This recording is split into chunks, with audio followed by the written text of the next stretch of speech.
Bauer – sveika mityba, pilnavertis miegas ir poilsis Turkijoje bei Maltoje.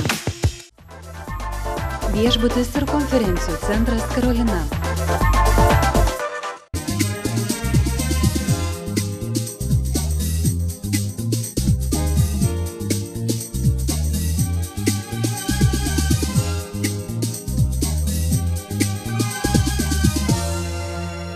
Labas rytas. Ateina laikas, kai norisi darbą ir ekstremalius pomėgius pastumėti kiek į šalį ir pakeliauti. Susipažinti su kitų šalių kultūra, tradicijomis, papročiais, žmonėmis. Na ir žinoma, pasižiūrėti, kokiomis nuotaikomis gyvena Maltoje vyrai.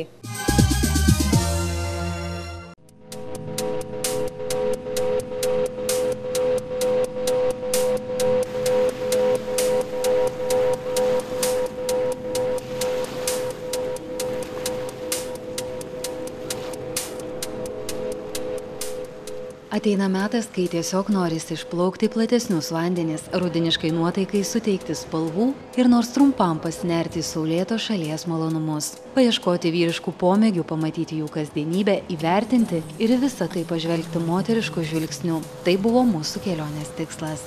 Kai pasirinki šalį, kurią keliausi, savo mintise nusipieši paveikslą, kuris nebūtinai sutaps realybėje.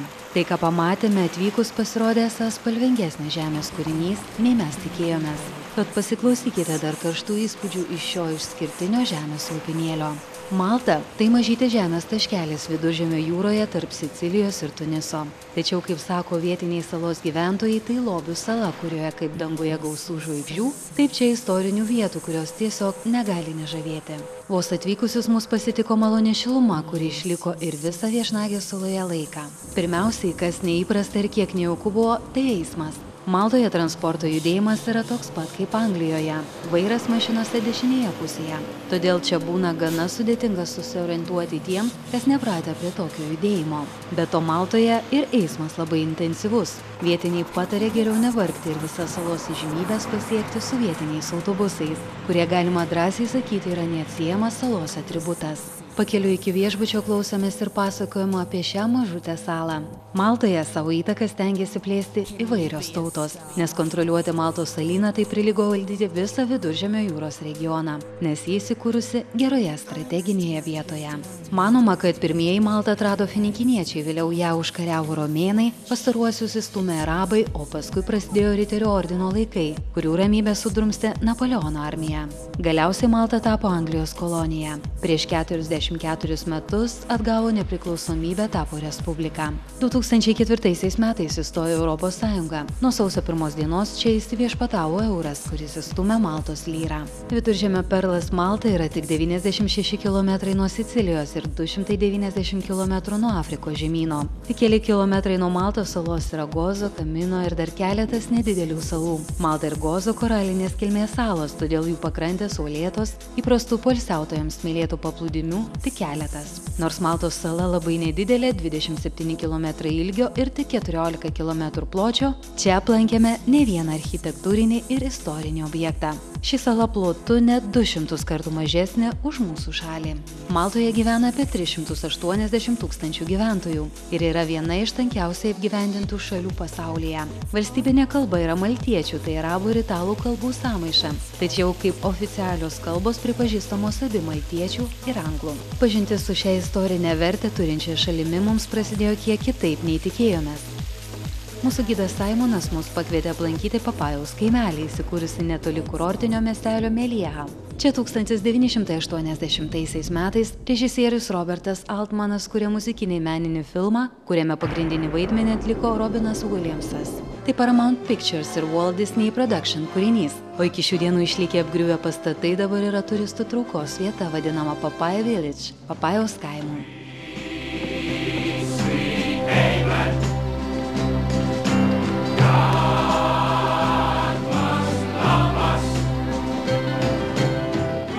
Papajaus kaimelis nepraranda savo žavesio, gyvybingumo. Čia ir dabar šurmuliuoja gyvenimas, o vos atėjusius pasitinka ir pats miestelio šeimininkas. Hello. Good afternoon. Hello. Yep, good afternoon to me village. Who's there?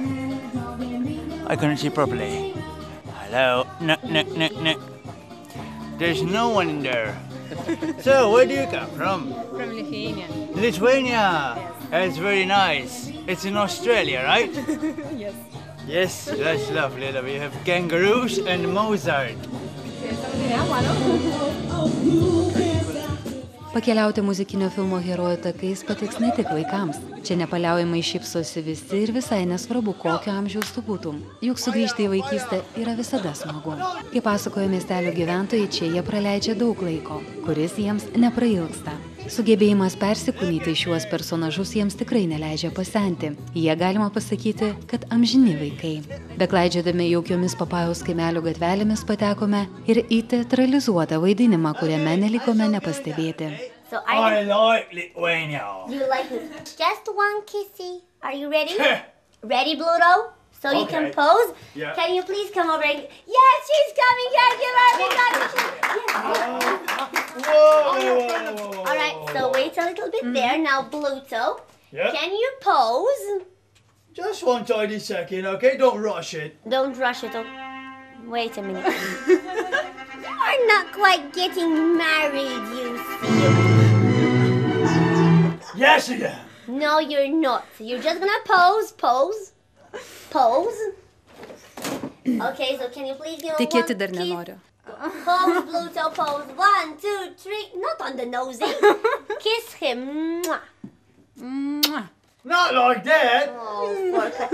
Okay, kiss him like this. Mwah. Like that.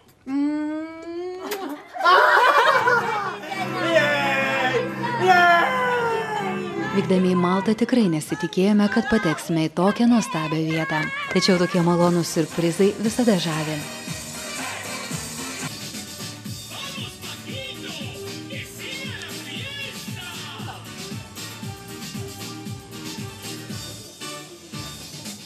Neužsibūname čia ir keliaujame toliau, juk prieš akis tiek visko dar nepamatyto. Mūsų gidas pakeliui pasiūlo pasigrožėti išskirtiniais Maltos paplūdimiais. Maltai būdingas tipiškas Viduržemio jūros klimatas su sausomis šiltomis vasaromis ir švelniomis žiemomis. Kadangi Maltos krantai uolėti, salos kranto linija giliai įrėžta, tad jūra čia labai skaidri.